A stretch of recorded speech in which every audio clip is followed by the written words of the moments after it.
Walhamdulillahilladzi akhrajana fi akhir zaman wa ja'alana min ummati sayyidina Muhammad sallallahu alaihi wasallam. Walhamdulillahilladzi hadana li hadza wa ma kunna linahtadiya laula an hadana Allah. Asyhadu an la ilaha illallah wa asyhadu anna Muhammadan abduhu wa rasuluh. Allahumma salli wa sallim wa barik ala nabiyyina Muhammad wa ala alihi wa ashabihi wal mahdi khalifatihi wa sallim. Amma ba'du. Bapak pengurus, katanya ada pengurus baru ya. Ya. Semoga siapapun yang mengurus masjid ini termasuk orang-orang yang hatinya terikat di masjid. Amin ya rabbal alamin. Menjadi khadam-khadamnya Allah, khadam-khadamnya Rasulullah sallallahu alaihi wasallam. Mohon maaf sudah menunggu ya. Ternyata macetnya kalau weekend gini 7 kali lipat, Pak. Alhamdulillah, saya bersyukur, berarti new normalnya sudah terbukti. Kalau sepi malah kita sedih. Artinya kalau sepi apa? Pergerakan ekonomi umat tidak jalan. Ya, berarti umat kita sedang sengsara. Ini putus-putus bisa diganti. Kebanyakan kabel kita nih ya.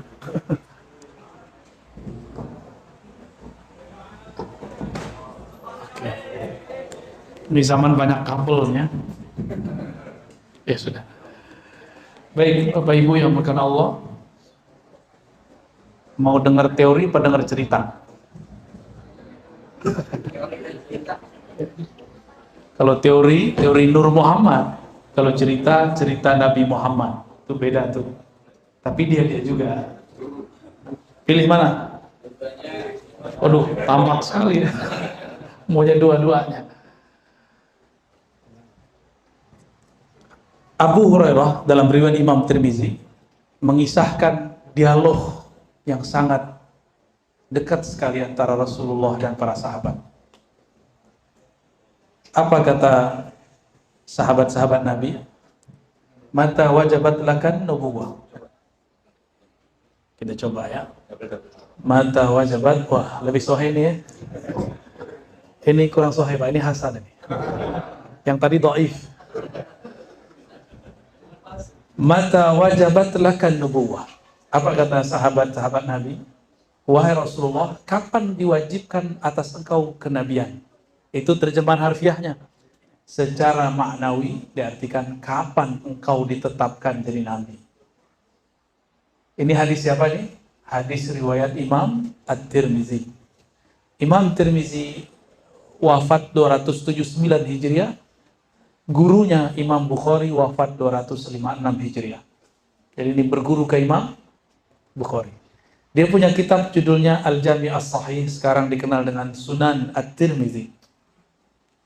Salah satu guru saya di Betawi, di Jakarta, ada yang ngajar kitab ini, namanya Kiai Ahmad Marwazi. 12 tahun beliau berguru kepada Syekh Yasin Al-Fadani. Saya dengar di Bekasi ada beberapa kiai pernah belajar juga kepada Syekh Yasin Al-Fadani. Imam Tirmizi mengatakan, sahabat bertanya, wahai Rasulullah, kapan engkau ditetapkan sebagai seorang nabi? Kenubuatan engkau kapan ditetapkan? Kapan Pak? Kapan beliau diangkat jadi nabi? Ayo. Kapan? Ini bukan ujian Pak, ngecek aja. Kapan beliau diangkat jadi nabi? Umur 25? 40? Ya salam. Nilainya semuanya maudhu. Mau dengar yang benar nggak? Yang benernya ini berdasarkan hadis, bukan pakai buku pelajaran sekolah. Maka buku pelajaran di sekolah masih perlu dikritisi, masih perlu diperbaiki. Kenapa? Karena di dalamnya tidak bisa membedakan antara bi'tsah dan nubuwah. Bi'tsah diutus sebagai rasul. Kalau nubuwah bukan kerasulan. Nubuwah itu adalah inti kerasulan. Apa arti nubuwah? Yang diberikan kabar, yang diberikan ilmu khusus. Nubuah itu ilmu yang khusus Allah berikan langsung dari hadiratnya kepada hambanya. Yang dapat ilmu ini disebut nabi, posisinya disebut nubuah. Kapan itu? Bukan umur 40, bukan umur 25. Umur 40 itu wahyu pertama turun. Wahyu tasyri' pertama turun, yaitu Iqra. Tapi wahyu-wahyu nubuat sudah turun, maka wahyu terbagi dua. Ada wahyu nubuat, ada wahyu risalah. Wahyu nubuat sudah ada bahkan sebelum Nabi lahir. Maka Nabi bisa cerita mengenai alam masa lalu. Tapi kalau wahyu risalah, umur 40. Disebutkan di kitab Imam Tirmizi juga. Wa bu'itsa fil arba'in. Dia diutus pada tahun ke-40. Lalu beliau mengatakan, Inni la'arifu hajaran di Makkah. Aku masih ingat ada satu bongkah batu di Mekah.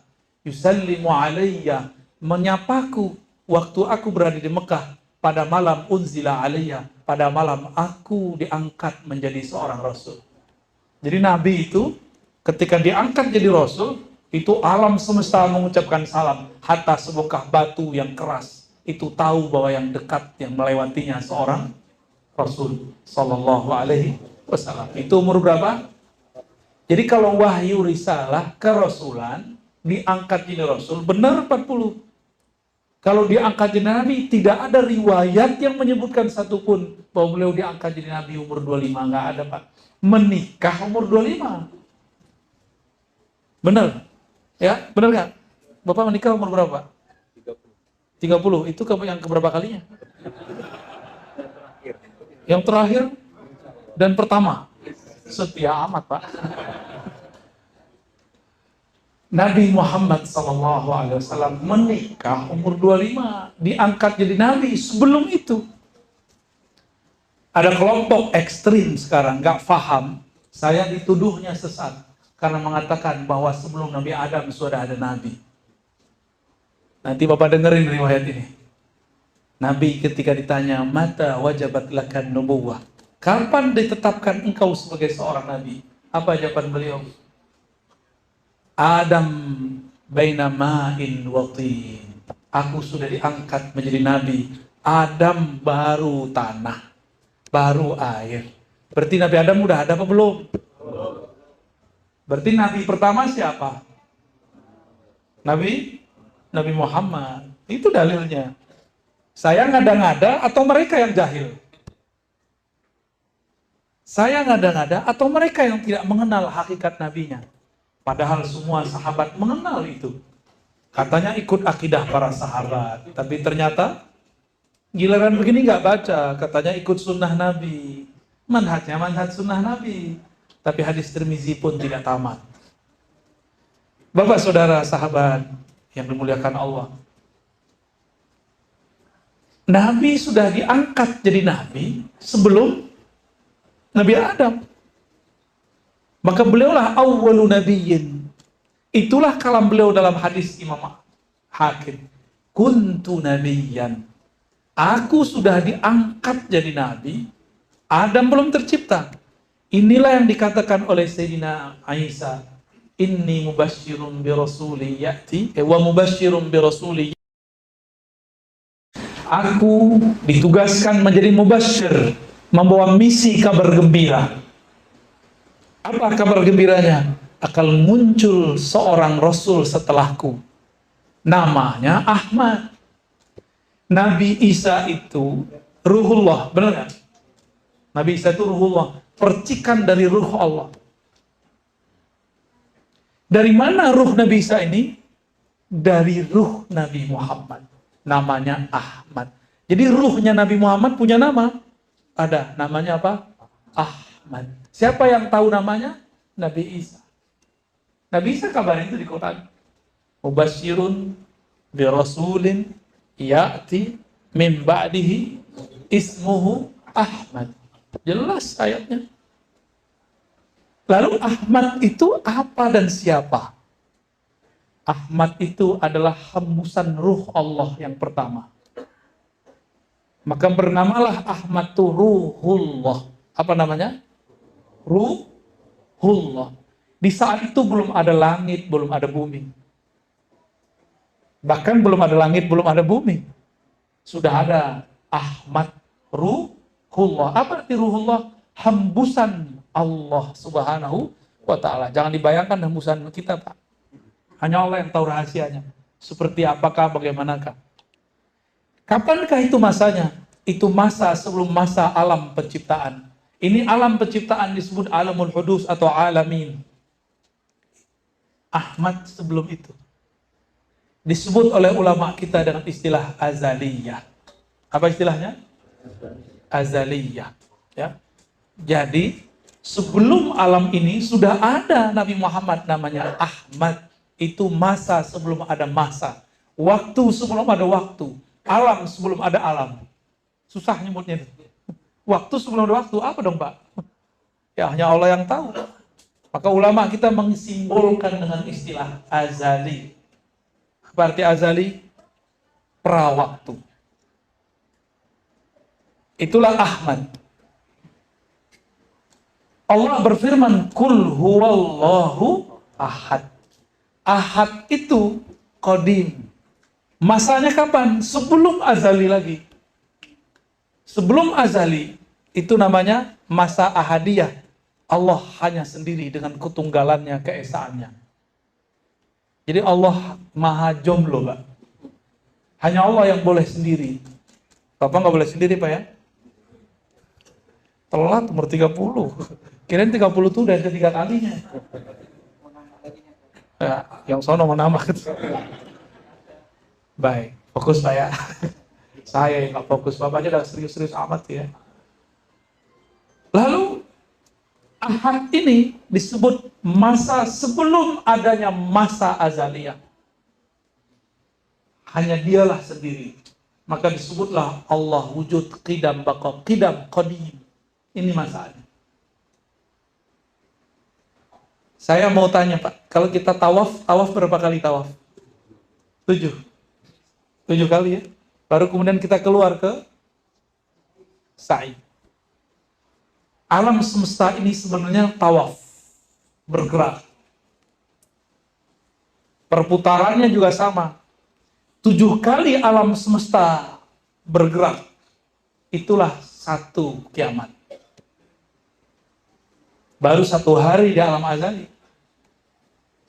Di masa azaliyah ya, kita kalau nggak sebut itu alam. Sebut saja masa sebelum masa. Nabi mengatakan, nanti kamu di surga akan bertemu Allah. Jika masuk ke surga Firdaus, surga tertinggi, surga terbawah, enggak. Surga yang di bawahnya juga enggak.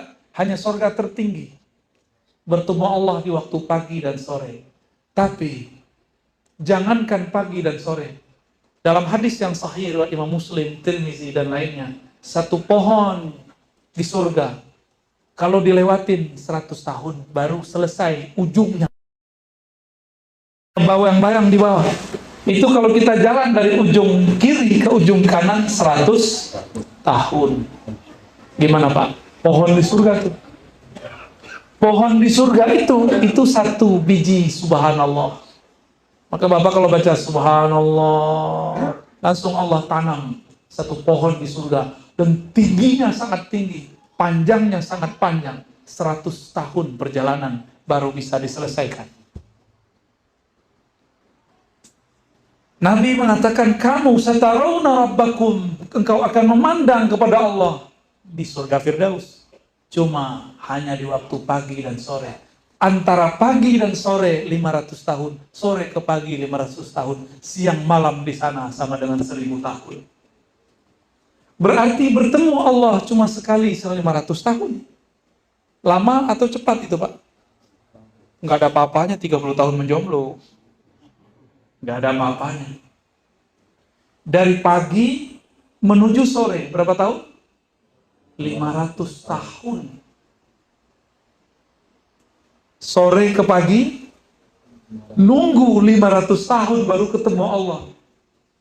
Itulah alasannya, rahasianya. Kenapa di sorga itu Allah kasih penawar, yaitu menikah sebanyak-banyaknya. Nanti Bapak sabar ya. Cuma itu. Karena itu bisa membuat mereka itu kalau rindu, itu mirip-mirip orang sakau. Mereka rindu terus musfikun. Sampai muncul rasa takut kepada Allah. Maka Allah berilah obat penawar. Diizinkan makan seenak-enaknya, minum seenak-enaknya, selezat-lezatnya, kawin sebanyak-banyaknya. Jadi sehari itu nanti Pak, disebutkan di hadis, satu laki-laki diberikan kekuatan 100 laki-laki. Waduh, saya nutup mata bentar Pak. Gak berani ngelihat bapak-bapak ini nanti. Kalau ahli surga, sekarang atuh aja keok Pak ya. Sok-sokan mau nambah 2. Ya. Nanti di sana. Itu penawarnya. Itulah kenapa kalau kita, mohon maaf ya yang belum cukup umur, habis melakukan hubungan spesial itu wajib mandi. Karena di saat itu kita lupa kepada rindu kepada Allah Subhanahu wa Ta'ala. Itu rahasia sebenarnya. Wajib mandi nggak? Mandi nggak tadi? Wajib Pak mandi. Tanda tobat. Ya Allah ampuni aku. Karena kelezatan sesaat aku lupa kepada Engkau. Itu dia, ya. Itu rahasianya. Kalau kita ungkit-ungkit rahasianya. Nabi Muhammad SAW mengatakan, aku sudah ada, Adam belum ada. Namun, meskipun beliau awal Nabi, tapi terakhir diutus. Dulu ruhnya bernama Ahmad. Fisiknya ketika dunia bernama Muhammad. Dia juga Pak. Cuma ini Muhammad ada jasadnya. Kalau yang Ahmad tidak ada jasadnya. Saya mau tanya kepada Bapak Ibu. Waktu di Ka'bah muter. Kita muterin apa sih? Ka'bah. Apa yang ada di situ? Hajar Aswad. Apa lagi? Hijr Ismail.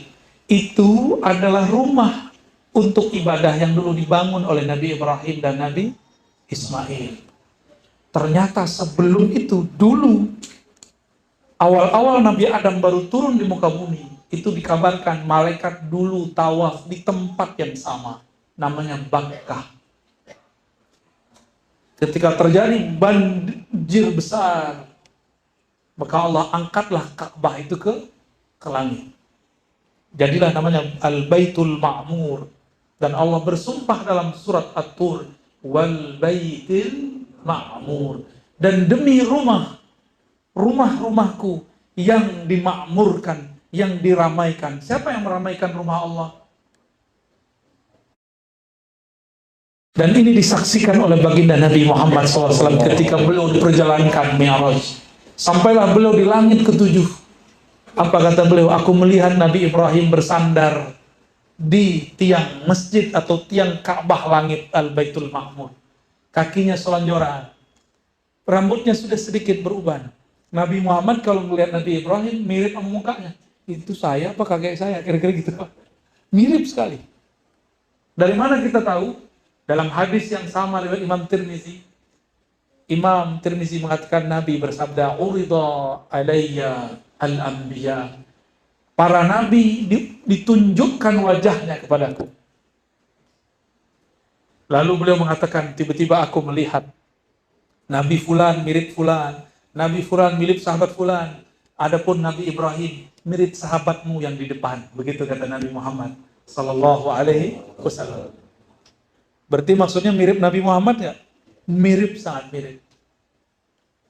Dan wajah Nabi Muhammad itu sangat mirip dengan beberapa habib di Timur Tengah sana. Bahkan di negeri kita ada. Cuma saya nggak boleh kasih tahu. Ya. Ntar Bapak cari-cari lagi orang ya.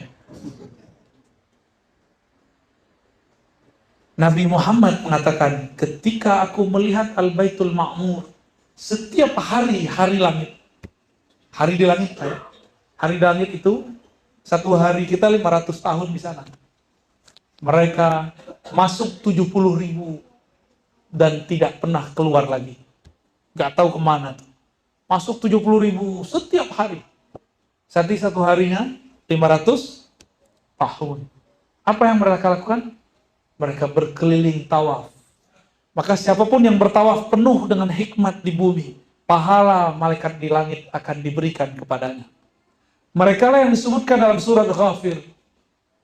Malaikat-malaikat itu bertasbih kepada Allah dan yastaghfiruna lilladzina amanu. Mereka memintakan ampun untuk orang-orang yang beriman di bumi. Kita beriman gak? Beriman ke Nabi Muhammad gak? Maka dapat doa dari malaikat. Ini yang disebut syafaatul malaikat. Syafaat para malaikat. Nabi Muhammad SAW, beliau ketika kembali ke alam manusiawinya, maka bersyairlah ulama kita, basyarun la kal basyari. Iya, beliau ini manusia, tapi bukan seperti manusia biasa. Bapak manusia nggak? Dapat wahyu nggak? Ya, wahyu itu bisikan di kolbu dari Allah. Dapat bisikan nggak? Paling bisikan mau kawin lagi ya. Itu bukan wahyu Pak, itu nafsu. Nabi Muhammad SAW kemudian mengatakan, ketika aku bermain-main dengan saudara susuku, tiba-tiba ada malaikat dua bersayap membedah dadaku. Jadi Nabi Muhammad ini kecil-kecil sudah tahu bahwa yang datang ini malaikat. Abu Darda nanya sebelumnya, muncullah kalam itu, wahai Rasulullah, kapan engkau jadi nabi? Nabi jawab, di saat malaikat membedah dadaku pertama kali. Umur berapa itu? Ada riwayat 5, ada riwayat 7 tahun. Umur 5 tahun, anggaplah begitu. Atau umur 7 tahun. Beliau sudah dibersihkan oleh Allah Subhanahu wa ta'ala. Jibril itu makhluk fisik atau makhluk rohani? Maka ketika Jibril belah dada Nabi, itu Jibril menyakiti fisik Nabi atau tidak?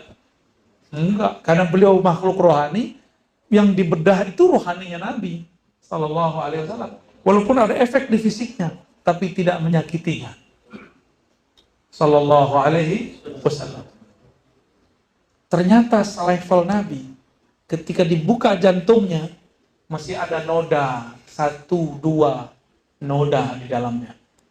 Kalau kita berapa noda Pak hari ini? Ini ceknya sholat aja, sholat bisa khusyuk. Ada apa enggak? Titik-titik noda. Kata Nabi, iza aznabal abdu, ketika seorang hamba berdosa, maka muncullah nuktatun sauda fi qalbi. Muncullah noda-noda, bintik-bintik hitam di kolbunya. Hadis ini sahih. Sekarang untuk maksiat gampang, lewat handphone, gampang nggak? Lewat TV, gampang sekali. Nggak perlu jauh-jauh buat maksiat sekarang. Ya, berarti kalau dihitung-hitung, bintik hitam itu mungkin sudah dibintikin lagi sama Allah, tuh, udah berlapis-lapis itu. Wajar sholat kita tidak nikmat, wajar sholawat kita tidak lezat, wajar zikir-zikir kita tidak syahdu. Kenapa? Yang menikmati sholawat, zikir, bacaan Quran itu adalah kolbu. Jika di kolbu ada bintik, ibarat seseorang mau meneguk air, di gelasnya ada noda. Mau minum? Kalaupun dipaksa minum, menikmati atau jijik? Jijik, bisa muntah-muntah. Itulah kenapa orang-orang munafik muntah-muntah kalau dengerin zikir Pak. Sok suci. Gitu. Norak. Soalim. Nah, dia muntahkan semuanya. Kenapa? Karena noda di dalamnya terlalu banyak. Kita sekotor-kotor hati, alhamdulillah masih mau datang ke majelis. Alhamdulillah. Nabi Muhammad masih ada 2 titik hitam. Kira-kira kalau Nabi Muhammad punya 2, kita mungkin punya 2.000, 20.000, 2 juta. Ya. Berarti Nabi Muhammad kena percik dikit, tapi ternyata percikannya bukan percikan syahwat. Itu pun noda hitam, bukan dari syahwat. Kalau kita dari syahwat. Ini perbedaan kita dengan Nabi Muhammad Sallallahu Alaihi Wasallam. Maka Nabi itu, karena beliau ini higienis kolbunya. Kolbu higienis Pak. Kotor dikit beliau rasa. kotornya kolbu Nabi itu masih bersih versi kita. Bapak pasti pernah nginep di hotel yang bagus. Kamar mandinya bisa jadi kamar tidur, ya nggak? Bisa makan di situ. Ya, Nabi Muhammad itu kolbunya paling bening. Bagi beliau dianggap kotor, kita nganggapnya masih bersih. Beliau ngerasanya sudah kotor. Apa kata beliau? Innahu la yughanu ala qalbi. Sesungguhnya ada ghain dalam kolbuku. Cahaya menutupi kolbuku. Jadi Nabi ketutup cahaya sehingga bisa melihat surga neraka. Nabi berpaling sedetik saja dari Allah. Belum menganggap itu maksiat, itu dosa. Sedetik beliau lupa kepada Allah, asik dengan surga neraka, asik dengan alam-alam lain. Bagi Nabi itu dosa. Maka beliau istighfarkan satu salah itu 70 kali setiap hari. Kira-kira kita gimana, Pak? Silaunya handphone, silaunya YouTube. Berapa kali itu menyilaukan kolbu, tapi kita tidak pernah membersihkannya. Ya, wajar kolbu ini tidak siap menerima zikrullah. Wajar kolbu ini tidak pernah menikmati salawat kepada Rasulullah Sallallahu Alaihi Wasallam. Makanya kita nggak bisa merasakan Nabi itu hadir. Malah orang-orang yang juhala itu, terjemahin sendiri ya, apa arti juhala ya? Waduh. Kayaknya antum punya dendam sama kaum sebelah nih ya. Diam-diam aja Pak ya. Tuh, ditambah lagi nih. Kayaknya ini pernah dihardik sama mereka nih. Kalau saya lebih dari dihardik Pak, dilaknat saya sama mereka. Tapi saya biasa aja.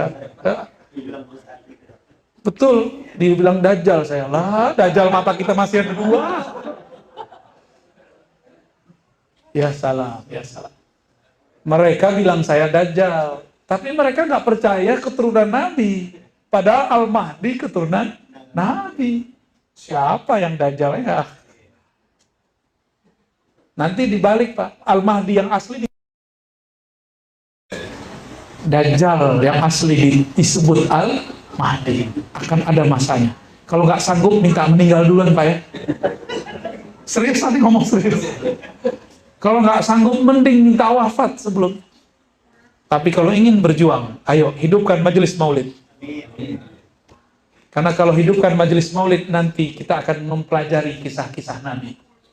Dari kisah Nabi akan terpola.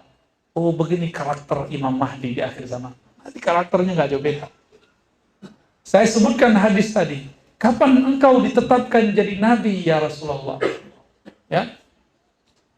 Apa aja kata Nabi? Adam belum dicipta, aku udah jadi Nabi. Nabi Musa tidak diizinkan untuk melawan Dajjal. Nabi Isa dikalahkan oleh Dajjal. Walaupun nanti di akhir hayat Dajjal yang bunuh Nabi Isa. Bahkan Khawarij pun tidak diizinkan oleh Rasulullah dibunuh di hadapannya. Tapi nanti yang menghadapinya adalah seorang umat dari umatnya. Keturunan dari cucu-cucunya. Berarti keturunan ini lebih kuat daripada generasi sebelumnya. Lalu siapakah keturunannya itu? Karena dia secara nasab keturunan Nabi, maka secara rohani adalah pewaris Nabi. Nabi Muhammad itu mewarisi Ahmad, benar nggak? Maka Al-Mahdi mewarisi Nabi. Kalau pewaris Nabi Muhammad, berarti dia pewaris Ahmad juga nggak? Inilah kata kuncinya. Al-Mahdi nanti itu nur di dalamnya adalah nur Muhammad, ruhnya adalah pewaris Ahmad. Makanya dia bisa kuat Pak. Karena di dalamnya ada warisan ruh Ahmad. Dia justru lebih kuat daripada Dajjal. Itulah alasannya kenapa Nabi Isa waktu datang, Nabi Isa nggak mau jadi imam. Karena dia tahu si yang di depan itu pewaris Ahmad. Nggak pantas seorang Nabi Isa menjadi imam baginya. Ini ada kisah Ibnu Abbas. Ibnu Abbas ini mirip Nabi Isa lah di zamannya. Hibrul Ummah. Sangat alim. Bisa melihat Jibril 2 kali. Dan Ibnu Abbas, wafat Rasulullah umurnya 13. Dalam waktu rentang itu dia pernah melihat Jibril berapa kali? Ajib nggak tuh? Ajib luar biasa. Abdullah bin Abbas, ya, itu diceritakan bahwa ia berkhidmat waktu menginap Rasulullah di rumah salah satu istrinya. Di rumah Maimunah, Rasulullah bangun malam hari, dulu nggak ada keran Pak, nggak ada PDAM, sumur jauh. Ibnu Abbas yang masih kecil, ngambil air ke sumur yang jauh malam hari, lalu menyediakan air wudhu dan mandi untuk Rasulullah SAW. Dia nggak tidur ketika Nabi tertidur. Dia tunggu kapan Nabi keluar, maka dia keluar. Selesai Nabi berwudhu, Nabi nanya, siapa yang menyediakan air ini? Maimunah bilang, bukan saya wahai Rasulullah. Sepertinya Abdullah bin Abbas. Dia cuma khidmah loh. Ketika sholat Nabi Muhammad, dia langsung kelutuk-kelutuk. Sholat di samping Nabi, tapi di belakangnya. Samping belakangnya. Nabi lihat Sayyidina Abdullah bin Abbas sholat di bagian kiri Rasulullah. Maka ditarik oleh Rasulullah ke bagian kanan. Ditarik sejajar dalam hadis Imam Bukhari dan Muslim. Setiap ditarik sejajar, dia diam sejenak lalu dia mundur satu langkah. Ditarik oleh Nabi ke depan, dia mundur lagi satu langkah. Begitulah terus sampai selesai sholat. Nabi bertanya, wahai Abdullah, kenapa kamu mundur ketika aku tarik? Apa jawaban Abdullah bin Abbas? Apakah pantas seorang Abdullah bin Abbas sejajar dengan kekasih Allah? Karena dua ilmunya ini, pertama dia khidmah kepada Nabi, menyediakan air wudhu. Yang kedua, dia tahu adab padahal masih kecil. Dia kemudian didoakan oleh Nabi, Allahumma faqihu fid din wa 'allimhu ta'wil. Ya Allah, ajarkan dia kefaqihan agama dan ajarkan dia ilmu memahami takwil dan tafsir Quran. Maka tiada sekarang ilmu tafsir kecuali cabang dari ilmu Abdullah bin Abbas. Apa khidmah beliau? Cuma menyediakan air. Lalu pasang adab, tidak mau pernah sejajar dengan Rasulullah. Diberkahi hidupnya. Maka saya simpulkan, jika ingin kita hidup berkah, khidmahlah kepada pewaris Rasulullah. Beradablah kepada mereka. Maka anak keturunan kita akan dijadikan oleh Allah tentara-tentaranya. Ulama yang alim, aulia-aulia yang tajam ma'rifatnya. Insya sekarang banyak orang nyebut-nyebut hadis Nabi tapi tidak beradab. Banyak orang menyebutkan sunnah bid'ah tapi tidak ada perasaan. Sayang sekali, mereka dapat dalil tapi tidak dapat adab membaca dalil. Semoga keluarga kita, keturunan kita, saudara-saudara kita semua diberikan ilmu khidmah dan ilmu adab. Amin ya rabbal alamin. Udah 9:30 Pak, lewat 10. Sampai subuh kurang 10 jam. Kayaknya seneng banget didongengin ya. Emang itu dongeng? Bukan, itu kisah hakiki yang saya ceritakan semua dan tiada riwayat yang dhaif. Semua yang saya ceritakan semuanya sahih kalau nggak hasan. Kalaupun dhaif ya sudah naik menjadi hasan. Yang saya ceritakan itu semua ya. Jadi insya Allah yang kita sampaikan saya jaminannya bahwa itu hadis-hadisnya riwayat-riwayatnya kuat ya. Ini zaman apa? Mana dalilnya? Ya. Udah kita kesebutin dalilnya, nggak percaya juga dia karena kita bukan ustadznya ya. Tapi ya sudahlah. Cukup ya? Cukup lah. Apa mau tanya jawab? Ada tanya jawab? Ya udah tanya jawab deh, silakan. Fadhal.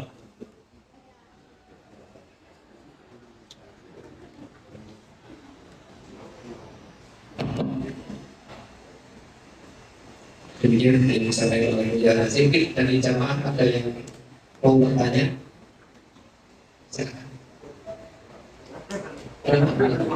Dua atau tiga? Dua aja. Wah. Ya udah ada itu.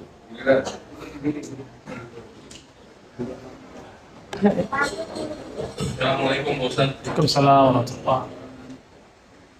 Dulu saya sering dengar Pak Ustaz belum masuk ajaran karena puji-pujian atau salawat. Sekarang sudah jarang Pak Ustaz bagi tempat tertentu yang lain. Apalagi di pihak yang senang mengkafirkan orang atau mengkafirkan orang, mereka menyebut itu sesat. Kemarin Pak Ustaz, saya ke suatu tempat pendidikan, hampir 75% itu anak didiknya hafiz Quran, tapi tidak ada satu pun yang bisa bersalawat. Mohon penjelasan Pak Ustaz, terima kasih. Masya Allah. Iblis itu bisa zikir 80.000 tahun seperti disebutkan Imam Tabari di surga, tapi tidak pernah berselawat kepada Rasulullah SAW. Nabi Adam baru dicipta, tapi dia langsung berselawat kepada Nabi Muhammad SAW. Maka Allah ajarkan beliau al-asma, nama-nama di alam semesta. Sedangkan iblis hanya diberikan zikir tapi tidak diberikan ilmu. Ini pesan panjang, Pak. Iblis, Dajjal, Khawarij itu satu paket. Hafal zikir, hafal ayat, tapi tidak bersolawat. Solawat itu pelembut kolbu. Orang tidak bersolawat, kolbunya kering, kolbunya keras. Solawat itu membuat kolbu bercahaya. Karena Al-Quran itu turun kepada yang disolawatkan. Kalau nggak ada Nabi Muhammad, ada nggak Quran? Nggak diturunkan Al-Quran. Kalau Nabi Muhammad belum ada, Quran sampai sekarang belum turun, Pak. Iya. Jadi Al-Quran diturunkan ke Nabi Muhammad, maka Quran yang diturunkan kepadanya Al-Quran. Sebelum Al-Quran itu diturunkan, Allah sudah sholawat dulu. Innallaha malaikatahu yusholluna 'alan nabi. An-nabi di situ itu An-Nabi Ahmad. Al-Quran belum diturunkan, Allah sudah bersolawat. Al-Quran belum sudah diturunkan, orang belum hafal Quran. Sholawat itu sudah ada sebelum hafalan dia. Al-Quran belum diturunkan, Nabi Adam sudah sholawat. Jadi lebih tua mana? Maka sholawat ini bagian dari kalam-kalam Allah. Kalam-kalam Allah sholawat itu. Lalu kita tirukan. Itu bedanya. Ya. Maka orang yang jauh dari sholawat, dia jauh dari yang memegang kunci surga. Yang memegang kunci surga siapa? Mereka tuh lupa dapat hadis bahwasannya Al-Quran ya'ti syafi'an li ashabi yaumal qiyamah. Kan ada begitu. Akan datang bawa syafaat pada hari kiamat kepada ashabihi. Al-Quran datang. Siapa Al-Quran itu? Aisyah ditanya, apakah akhlak Nabi? Jawaban Aisyah, khuluqul Quran. Fal Quran huwa Muhammad sallallahu alaihi wasallam. Jadi Al-Quran itu sebenarnya Nabi Muhammad itu sendiri. Gak ada Nabi Muhammad, gak ada Quran. Apa? Ajaran sesat, Pak? Itu dalilnya masih kurang. Kata Aisyah apa? Khuluquhul Quran. Akhlaknya Nabi Muhammad, sifat-sifatnya Nabi Muhammad, sifat Qurani. Jadi hafal Quran gak sholawat ke Nabi, hafal Quran gak maulidan, hafal Quran gak mengenal Nabi. Aduh, Bapak ini semangat sekali. Sepakat, Pak. Tapi pewarisnya. Apa kata iblis dulu kepada Adam? Ana khairum minhu. Saya lebih baik dari dia. Apa kata malaikat dulu ketika malaikat-malaikat yang malaikat Azazil, yaitu yang menjadi iblis. Ketika semua malaikat datang kepadanya minta doa, dia doakan semua malaikat tapi dia lupa mendoakan dirinya. Apa kata dia? Hadakumullah. Semoga Allah memberikan kalian hidayah, tapi dia lupa mendoakan dirinya. Maka iblis mendoakan malaikat dapat hidayah, tapi dia sendiri jauh dari hidayah. Maka karakter iblis zaman now sama, Pak. Kita didoain, kita aminin, Pak, tapi dia lupa mendoakan dirinya sendiri. Iblis ketika diusir, ketika dia dimurkai oleh Allah, dia menyalahkan Allah. Yang disalahkan siapa? Allah. Ya Allah, kan aku begini, engkau juga yang ngatur gitu. Nah, dia menyalahkan dirinya, menyalahkan takdir Allah kepada dirinya. Beda dengan Nabi Adam. Nabi Adam ketika ada masalah nyalain siapa? Nyalain dirinya. Inilah perbedaan waladi Adam dengan walad iblis. Walad itu arti walad. Bukan kualat, Pak. Walad, anak keturunan Adam, kalau salah bersama, yang dia salahkan dirinya. Kalau walad iblis, enggak. Udah jelas dia salah, yang dia salahkan orang lain. Dia cari kambing hitam. Maka sekarang, nih coba ntar lihat Pak, terjadi bencana. Kata mereka, itu karena kalian tawasulan. Ya, tak terjadi bencana. Apa kata mereka? Karena kalian buat bid'ah di masjid dengan maulid. Ya salah. Maulid itu menyebut nama Nabi. Nyebut nama Nabi, sholawat nggak dari tadi? Sallallahu alaihi wasallam. Sholawat itu penolak bala. Jadi yang bikin tolak bala bukan kajian yang begitu, kajian yang ada sholawatnya kepada Rasulullah Sallallahu alaihi wasallam. Apa dalilnya? Man shalla alaiya sallallahu alaihi wasallam, marrat. Udah hafal semua kita dalilnya. Siapa yang sholawat kepadaku, Allah bersolawat kepadanya 10 kali. Sholawat Allah itu rahmat. 1 sholawat 10 rahmat. Berarti 10 bala tertolak. Maka kalau orang sini ini sholawat semua. Mana sholawat kamu ini corona, nggak bisa tembus ke kita. Walaupun dia ada, tapi tidak mempengaruhi hidup kita. Insya Allah. Maka saya berharap teruskan majelis maulid. Bahkan kalau perlu buat maulid tiap bulan. Ya. Yang ada sholawat terus.